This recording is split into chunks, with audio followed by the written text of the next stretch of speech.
ин лаҳзаҳои шодӣ, шукӯҳу фараҳмандӣ ва боздиду рафоқату дӯстии намояндагони сершумори назди сарҳадӣ, таҷассумгари иродаи сиёсии роҳбарони ду давлати ҳамсоя, президенти ҷумҳурии Тоҷикистон пешвои миллат муҳтарам Эмомалӣ Раҳмон ва президенти ҷумҳурии Қирғизистон муҳтарам Садир Ҷаппоров мебошад. дар ин рӯз дар минтақаи сарҳадӣ миёни ҷумҳурии Тоҷикистон ва ҷумҳурии Қирғизистон маросими аз нав давом додани кори гузаргоҳи маданияти ноҳияи Ҷаббор Расулови вилояти Суғди ҷумҳурии Тоҷикистон ва гузаргоҳи сарҳадии Қайрағоҷи ноҳияи Лайлаки ҷумҳурии Қирғизистон маросими расмӣ ва бо тантанаи фаъол гардидани гузаргоҳҳои сарҳадӣ тариқи маҷозӣ ба вуқӯъ пайваст. аз нав давом додани кори гузаргоҳи сарҳадӣ бо иштироки ҳайатҳои расмии ду кишвар, қушунҳои сарҳадӣ, роҳбарони ноҳияҳои Ҷаббор Расулови вилояти Суғди ҷумҳурии Тоҷикистон ва ноҳияи Лайлаки ҷумҳурии Қирғизистон дар фазои дӯстии намояндагони ду халқи ҳамсоя, таҷассумгари тақвияти муносибатҳои неки ҳамсоягӣ ва таҳкими муносибатҳои дӯстонаю ҳамкорӣ мебошад. санаи 13 марти соли 2025 дар муносибати неки ҳамсоягии ду давлат гардиши куллӣ ба вуҷуд омада ҳамчун саҳифаи таърихӣ дар марҳилаи нав сабт мегардад. ин рӯйдоди нек рафтуомади сокинони ҳарду ҷумҳуриро қавӣ мегардонад ва дар натиҷа барои наздикшавию якдигарфаҳмӣ асоси боэътимод аст. шукрона аз имрӯз ки бо ташаббуси бевоситаи сарварони ҳарду кишвар, президенти муҳтарами мо ҷаноби оли муҳтарам Эмомалӣ Раҳмон ва президенти Қирғизистон боз ин дӯстӣ аз нав эҳё шуд. мо ҳамроҳи Бахтибек додарам тӯли қариб наздики 50 сол мешавад ки падару модарони мо дӯстӣ доштанд ва мо низ дӯстии мо давом дошт ва фарзандони мо низ дӯст ҳастанд. имрӯз ман хело хурсанд ҳастам ки дар маросими аз нав давом додани кори гузаргоҳи сарҳадӣ қарор дорам. ин пайванди дӯстӣ, хешутаборӣ, тақвияти робитаҳои иқтисодӣ, иҷтимоӣ аст. аслан мардумони тоҷику қирғиз риштаҳои ногусастании дӯстӣ доранд ва мо бояд ин робитаҳои некро идома диҳем. дар ин рӯз баҳри тақвият ёфтани муносибатҳо аз нав ба роҳ мондани ҳамкориҳои тиҷоратӣ, фарҳангӣ дар назди гузаргоҳи сарҳадӣ аз ҷониби сокинон, намояндагони ҷумҳурии Тоҷикистон ва ҷумҳурии Қирғизистон намоиши молу маҳсулоти кишоварзӣ, саноатӣ, ҳунармандӣ ташкил карда шуд. ҳамзамон баргузории чорабинии фарҳангӣ, намоиши ҳунару истеъдоди наврасон, ҷавонон, ҳунармандон, муаррифии дастовардҳо, молу маҳсулоти пешниҳодшуда шукӯҳу фараҳи ҳамагонро ифода мекард. аз ҳарду ҷониб сокинон, намояндагони ҳайатҳои расмии ҷумҳурии Тоҷикистон ва ҷумҳурии Қирғизистон аз растаҳои намоишӣ дидан карда, ҷиҳати идома бахшидани робитаҳо, додугирифти молу маҳсулот, рафтуомад, қавӣ намудани муносибатҳои дӯстию ҳамсоягӣ таъкид намуданд.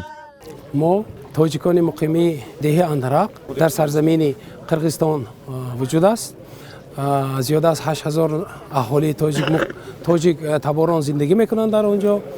мана имрӯз аҳолии деҳа ҳамаш бениҳоят хурсанд, чунки байни ду давлати бузург Тоҷикистону Қирғизистон дӯстии абадии ду халқа нишон медиҳад, ки чандин солҳои зиёд, асрҳо гӯем хато намекунем, мо дар рафоқат, дӯстӣ, иттифоқӣ умр ба сар бурда омадем ва мин баъд ҳам ҳамин иқдоми нек давом мекунад ва ба ҳарду президенти ду мамлакат мо миннатдории халқро баён мекунем. мо ҳазор ҳарду сардорони давлат розӣ ҳастем. мо имрӯз шукргузор ва ифтихорманд аз он ҳастем ки маҳз аз сиёсати хирадмандона ва сулҳуҷӯёнаи сарони давлатҳои Тоҷикистону Қирғизистон имрӯз боз ҳам миллатҳои тоҷику қирғиз метавонанд ки дар фазои сулҳу дӯстӣ муносибатҳои хешу табории хешро, муносибатҳои дӯстонаи хешро идома диҳанд. имрӯз маҳз як дипломатияи беназири пешвои муаззами миллат имрӯз дар сатҳи байналмилалӣ қоил карда тавонист ки имрӯз миллати тоҷик миллати сулҳудӯсту бародару сулҳхоҳ аст. дар гузаргоҳи сарҳадӣ рафтуомади шаҳрвандон байни ҷумҳурии Тоҷикистон ва ҷумҳурии Қирғизистон мувофиқ ба тартиби муайян намудии убури хати сарҳади давлатӣ сурат мегирад.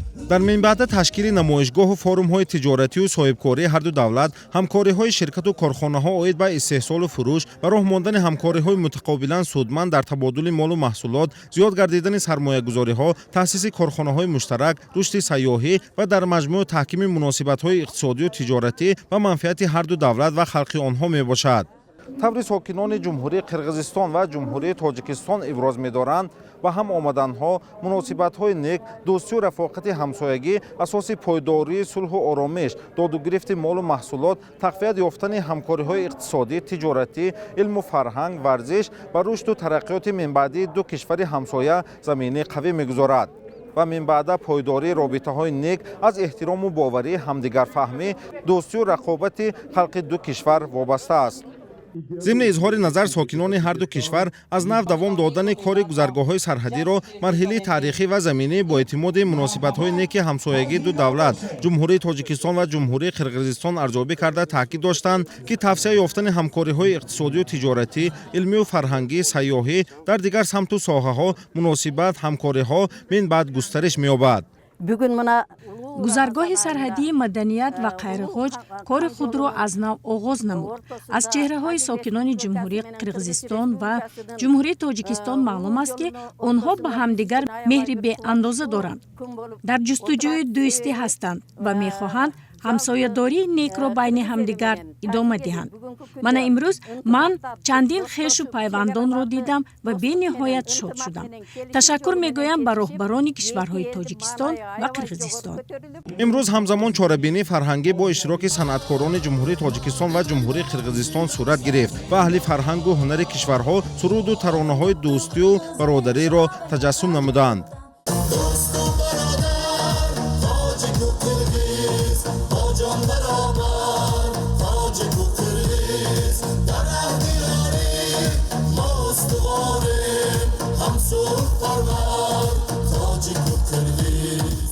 حکومت جمهوری تاجیکستان با تطبیق لایحه‌های سرمایه‌گذاری راه‌های اتومبیلگرد جمهوری را در یک چند سمت تجدید و نوسازی نمود. در این دوره راه نقلیاتگرد اسفره کنیبادام، دهمای جبار رسولوف و تا خط سرحدی دولتی جمهوری قرقیزستان و جمهوری ازبکستان نوسازی شده و حالا قسمتی کارها ادامه دارند. این راه‌های آباد برای رفت و آمد بار و مسافرکشانی و همچون راه ترانزیتی خدمت می‌نماید. محمود احمدزاده، دلشاد یوسفی، ناحیه جبار رسولوفی ولایت سوغد برای برنامه اخبار.